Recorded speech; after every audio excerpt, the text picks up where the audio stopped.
welcome, and thank you so much for joining the World Affairs Council of Connecticut today to discuss refugee resettlement in the U.S. and the current refugee crisis with Chris George, Executive Director of IRIS, Integrated Refugee and Immigrant Services. My name is Amanda Jolly, Executive Producer of State of the World with the World Affairs Council, and today's structure will kick off with a conversation with Chris George and Megan Torrey, CEO of the World Affairs Council. So now let's get started. I'm pleased to turn it over to you, Megan Torrey. Thank you, Amanda, and welcome, Chris. This is like talking to one of my dear friends, and so I'm so happy to have Chris George here today. This is the third season of State of the World, and our theme this season is all about resilience. And I couldn't think of anyone else or any other group that is more resilient than refugees who have had to adapt and change, for their mere survival. So I want to get started with Chris today to sort of give us an overview, to sort of take a step back, give us an overview of the state of refugee resettlement within the United States today. Chris, all yours. Hey, thanks. Thank you, Megan. Thanks, Amanda. Thanks for the World Affairs Council for inviting me. Well, it is a tumultuous time for refugee resettlement in the United States. We barely made it through the previous administration, which seemed determined to dismantle the refugee resettlement program. I think most of you know that the US government historically is the leader in resettling refugees. We normally resettled 70 to 80,000 refugees per year in the United States. And in 2016, when we were trying to help Syrian refugees, we welcomed about 85,000 refugees to the United States. Now that was in 2016. And then the number dropped steadily during the previous administration to an all-time low of 15,000 last year. So we hope to get that number back up, and the Biden administration promised to get that number back up and to restore our leadership role in the world in resettling refugees. We were planning to resettle between 60 and 80,000, and then the Afghan crisis hit. And that has changed everything.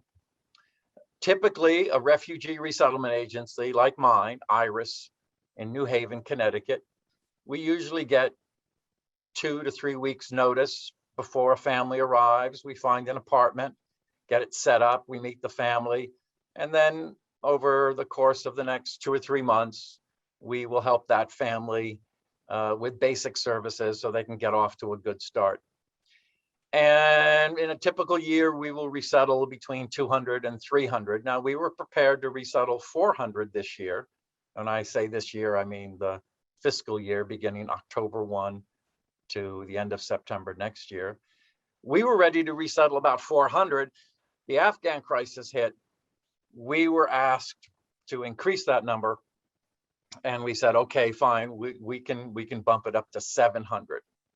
The problem is there are probably as many as 100,000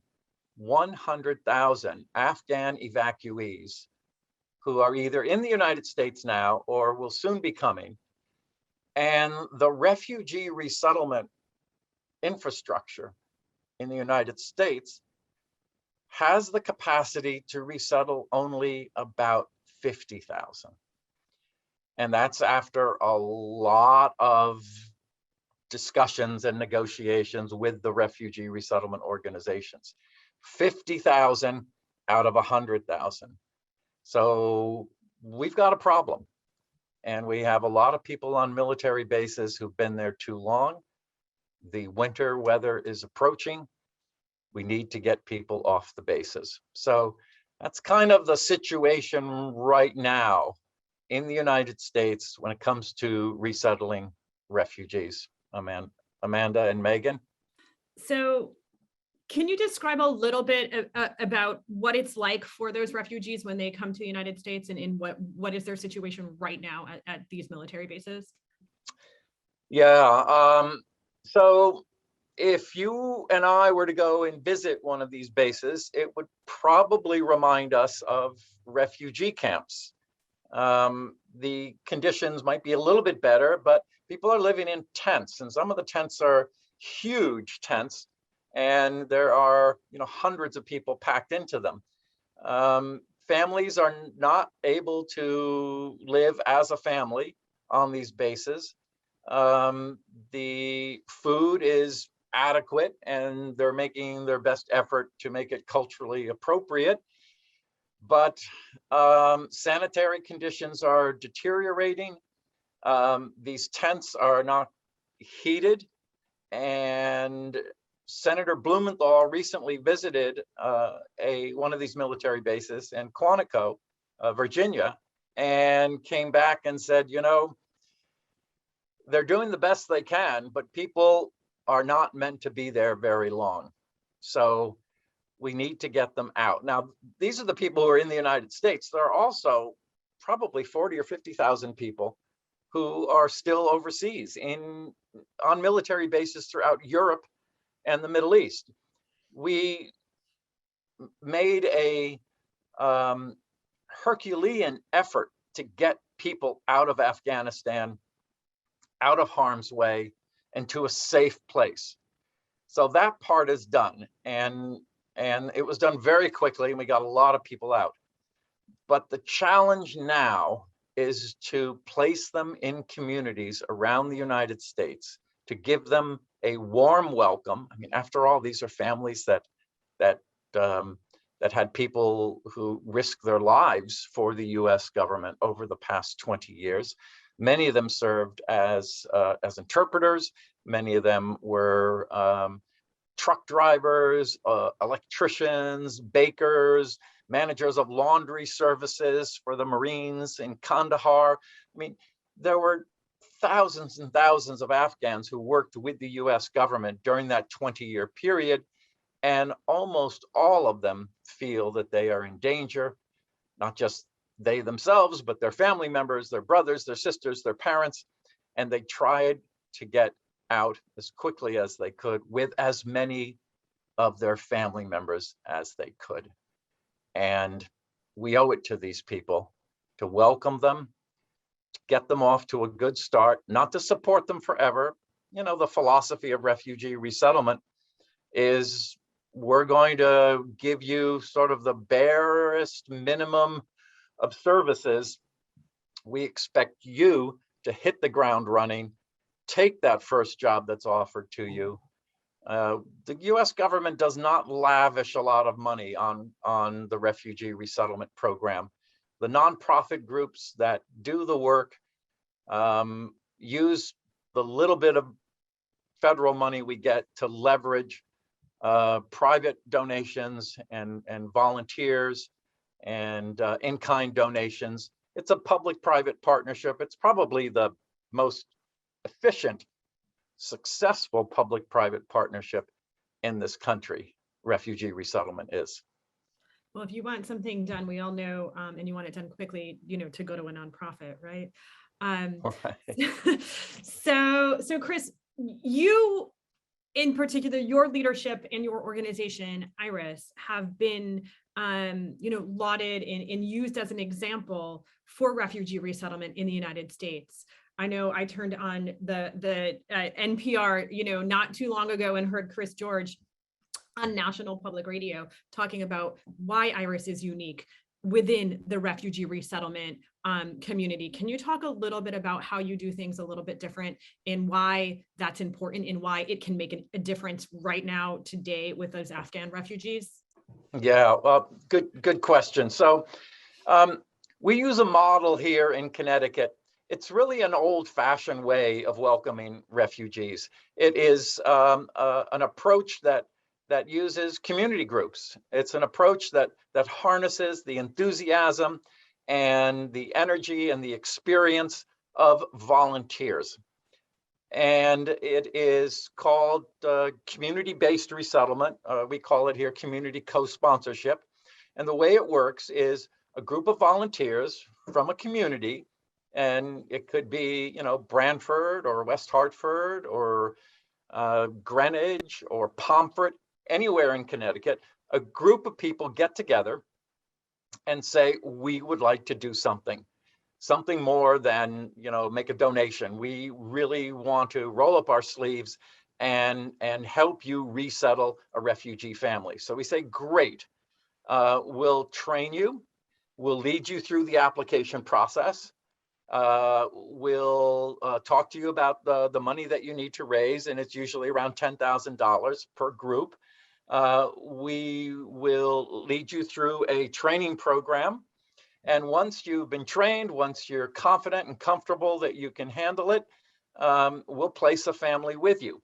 Now, we're asking a group to do things that they know how to do. We're asking them to find an apartment, rent it, and set it up with furniture. I mean, most people have done this maybe 3 or 4 times over if they're 60 years old. We're asking them to enroll children in school. I mean, most volunteers can do this with their eyes closed. They've enrolled their own kids in school. We're asking them to help somebody find a job. People know how to do this. We're asking them to connect this family to healthcare. People know how to do this. So these are skills that the average American has. And when you bring together a group of people, you multiply that by 5, 10, 15, 20, 25. So you've got a solid, experienced group of volunteers. All they need is a little bit of training and orientation, a refugee resettlement agency standing next to them in case things, go wrong. We can answer their questions and solve their problems. It is a wonderful model for resettling refugees. It educates Americans about refugees. It builds public support. That public support can translate to political support. So if there is ever somebody running for public office who wants to destroy the refugee resettlement program, the people who have been volunteers resettling refugees will stand up and say, no, you don't. So those are the reasons for promoting this community-based model. But now there is another reason, and it's even more urgent. Now we're promoting community-based resettlement because that's the only way we're going to be able to get families off of these military bases over the next 2 or 3 months. As I said before, these professional refugee resettlement organizations like mine, nonprofits, very nonprofit, but the refugee resettlement organizations, there are only about 200 of them in the United States. They don't have the capacity to resettle everyone who has been evacuated from Afghanistan. We need the help of private citizens, volunteers, community groups. And believe me, if you form one of these groups and receive a refugee family, chances are you'll consider it the most satisfying, rewarding experience you've ever had. So there is a new program that's just been launched. It was announced by the State Department a couple of days ago. It's called Sponsor Circles. So there are now 2 ways that a group of citizens can step forward and resettle a refugee family. One is in partnership with a refugee resettlement agency, and the other is basically on your own with some technical assistance from a national group. Sponsor Circles. Sponsor Circles.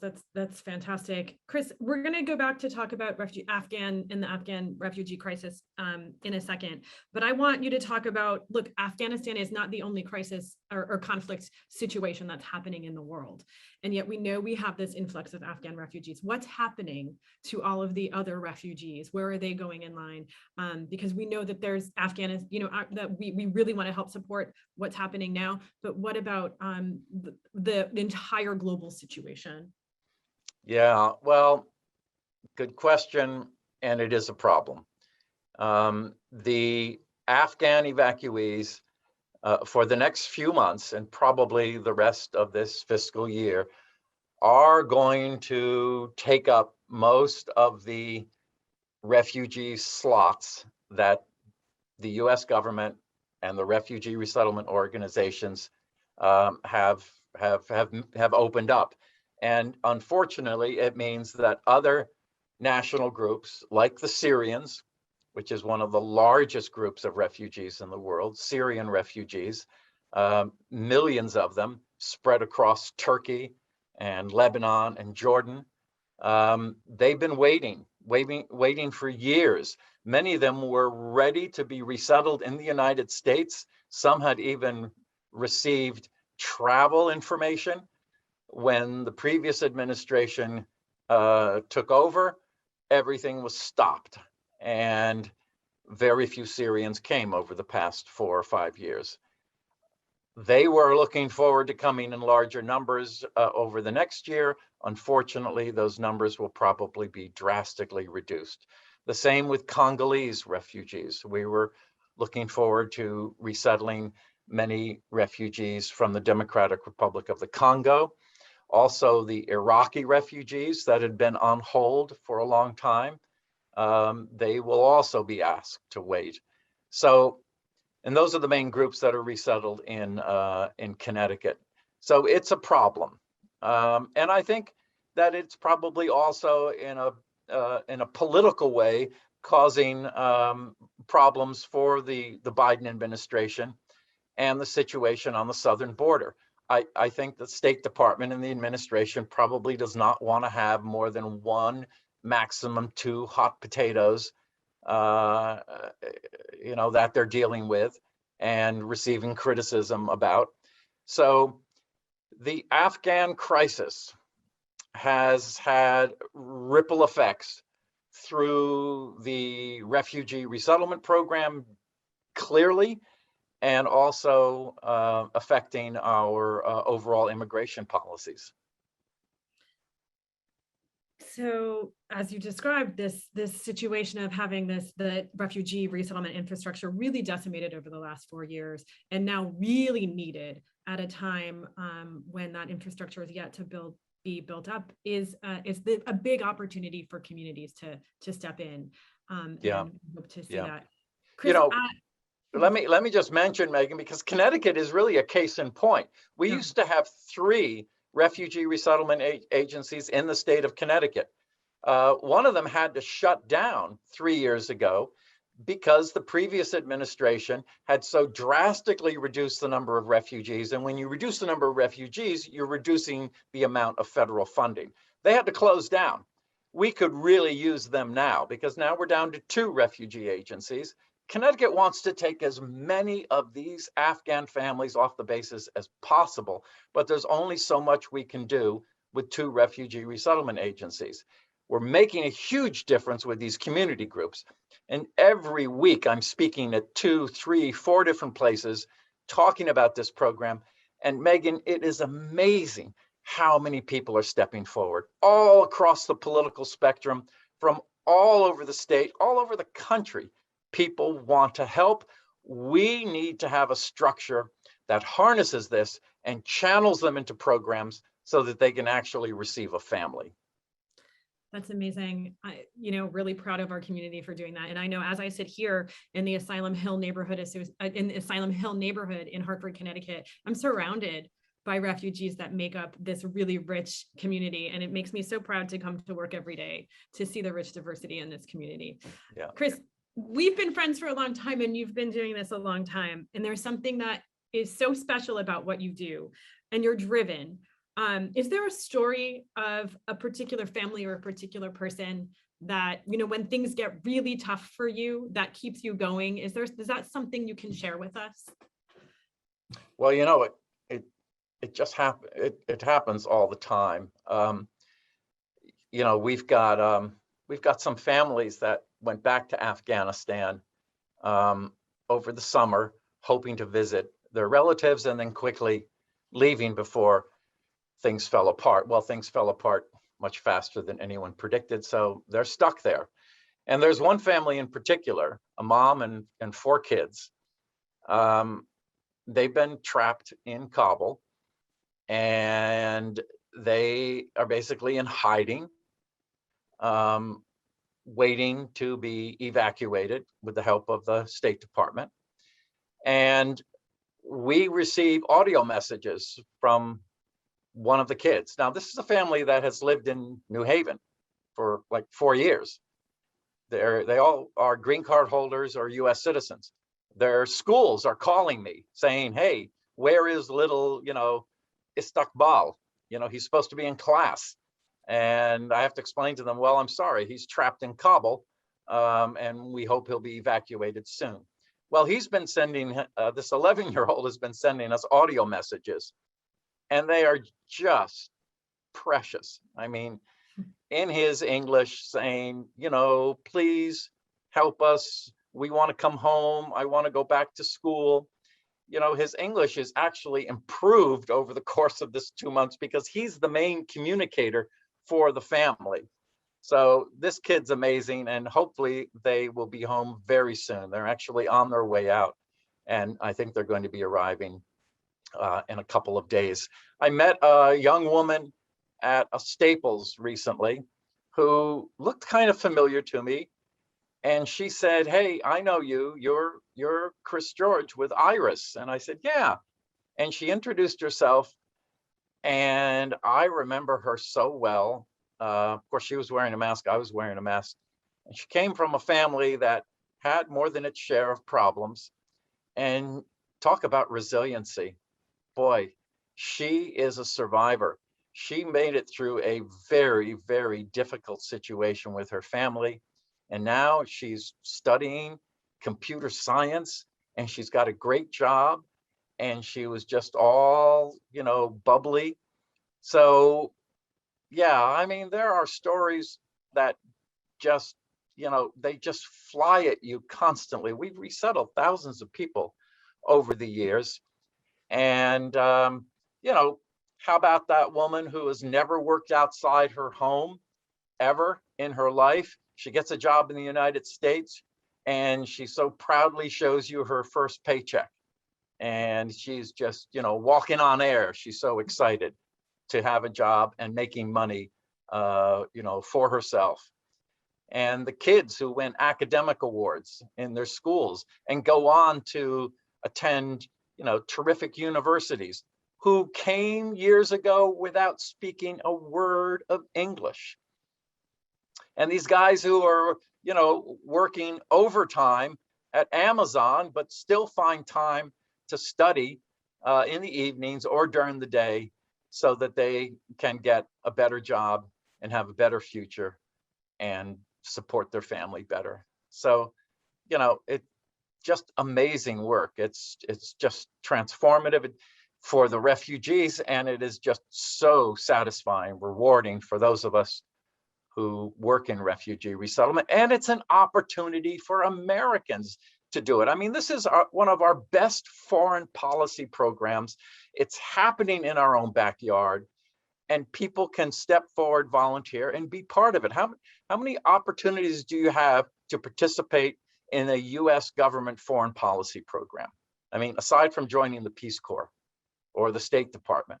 So, I'm inviting everybody to jump on our website, learn about community co-sponsorship, form a group. I mean, everyone's got at least a few friends. Form a group, approach us, we'll train you, and before you know it, you'll be welcoming a family from Afghanistan. So Chris, thank you so much. I want to bring in an audience question. They want you to talk a little bit about your Today Show segment. You were on the Today Show this morning. Can you tell us a little bit about those 30 Afghan refugees from New Haven? We know that that family you just talked about with that young 11-year-old boy is part of that, but can you expand on the greater crisis with all 30? Yeah, so the group of green card holders and US citizens from New Haven is really just the tip of the iceberg. There are thousands of green card holders. These are legal permanent residents who are stuck in Afghanistan and need to come home. And we have set up a group, a team of people. We hired consultants who have close connections with the Department of State and other government departments. And we have a number of volunteers, and we also have some staff. And we stay in touch with these families. We communicate with them regularly. When they run out of money, we figure out ways to get them money. There was a time when it was not safe to send, to wire money either through Western Union or MoneyGram. So we had to use people on the ground who would drop off money using a password system. So, this is stuff that is not in my job description for refugee resettlement. And I would just love to get back to resettling refugees.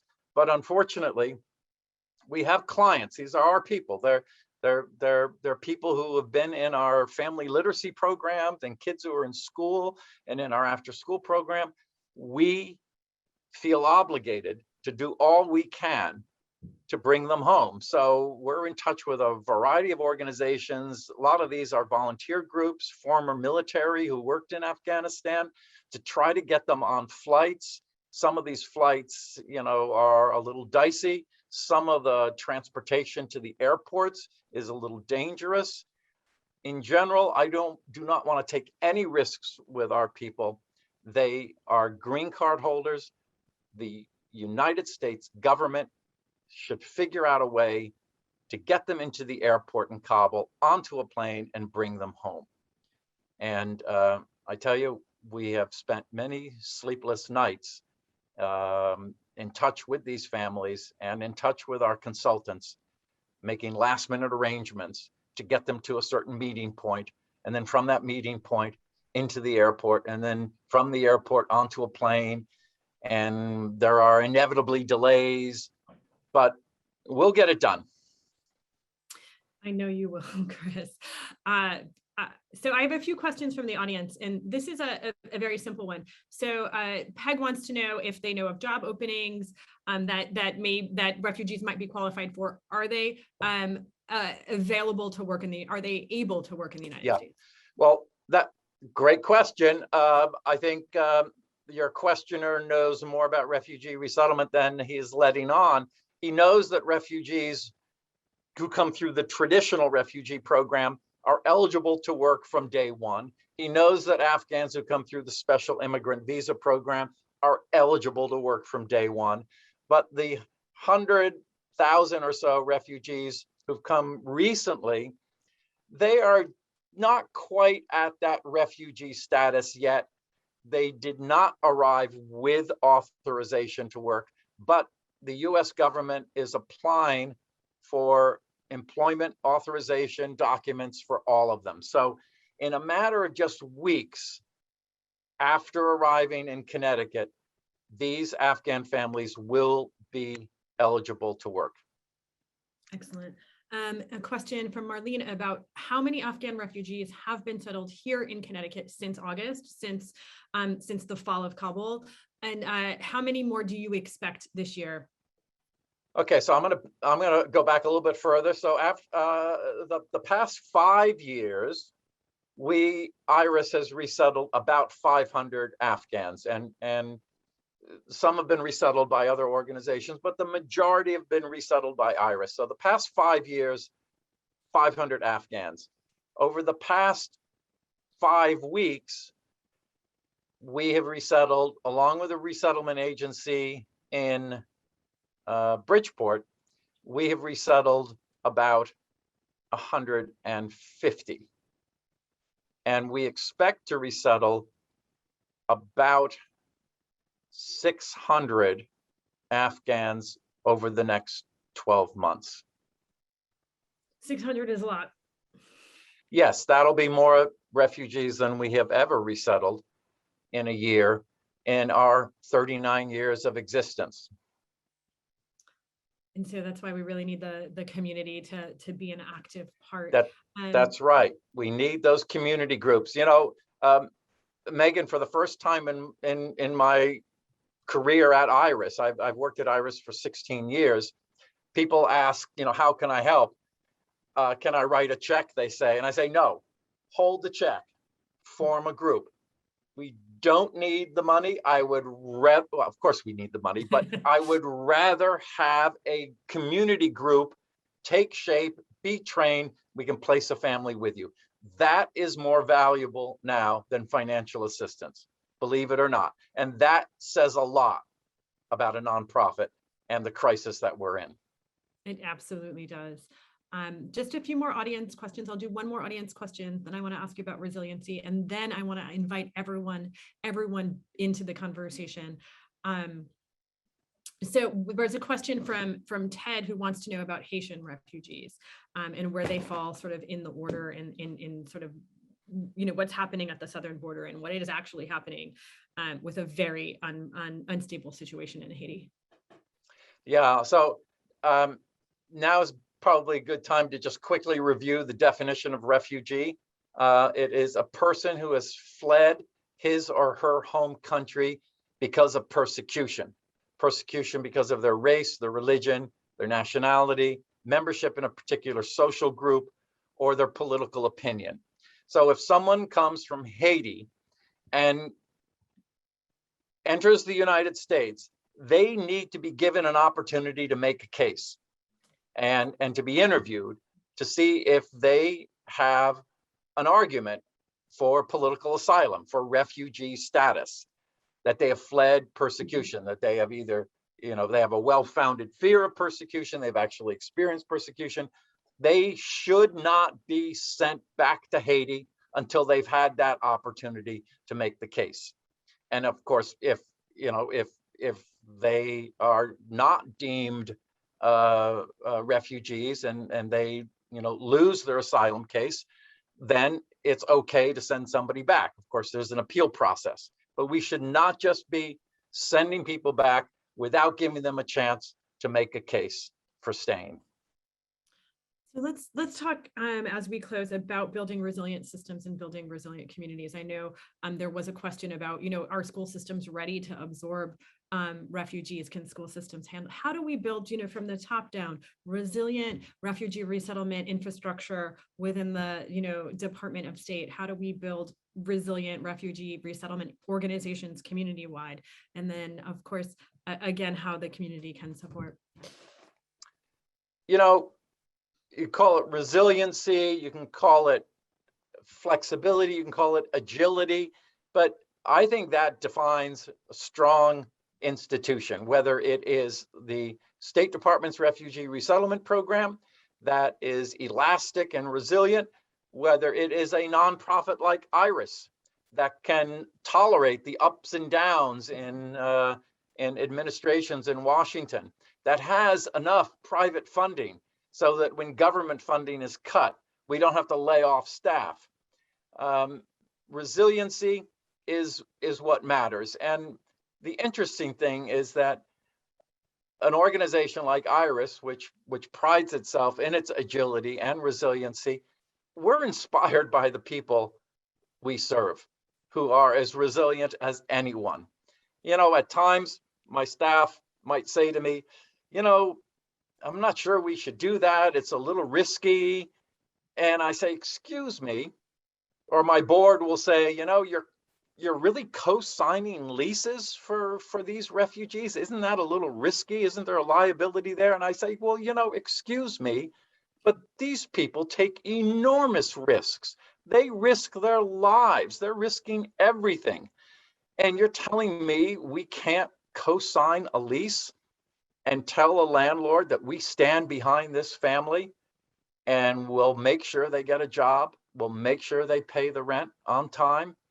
So yes, it is an inspiring experience for all of us to be working with these people who are just so amazing. And, they did not ask for this fate. Most Afghans, they worked with the US government as a kind of means to an end.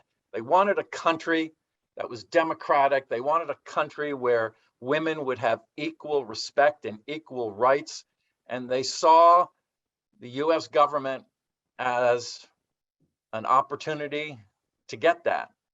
And it's tragic that things have fallen apart and that Afghanistan has really swung back in some ways to where it was many years ago. To say the least, Chris. So we're going to open it up in a second, but as we close, let's try to end on a positive note. So what is your best hope for the future? what would you like to see happen but for refugee resettlement and for all of these Afghans coming to our community? So I guess I'm kind of a refugee resettlement nerd. And what I would love to see is for all 200 of the refugee resettlement agencies to finally embrace this model of community-based resettlement and to swing open their doors and work with community groups. In Canada, this is the approach they use. Most refugees are resettled by private citizens, community groups that come together, and it works wonderfully. We need to do the same thing here. The days of resettling refugees under the radar with small numbers of paid professionals and nonprofit groups, an over-regulated, over-professionalized, kind of a monopoly on welcoming persecuted people from all over the world. Those days are over. We need to engage as many Americans as possible. This is one of the best things we do, and it is too important to be monopolized by a small number of organizations and a small number of people. Everyone needs to be invited to participate. Thank you so much, Chris. We are so happy to have you as a guest today. I think at this time, what we're going to do is ask everyone to stay on the line, and we're going to ask everyone to stay in and ask questions and participate in a community conversation with you, if that is okay. Great.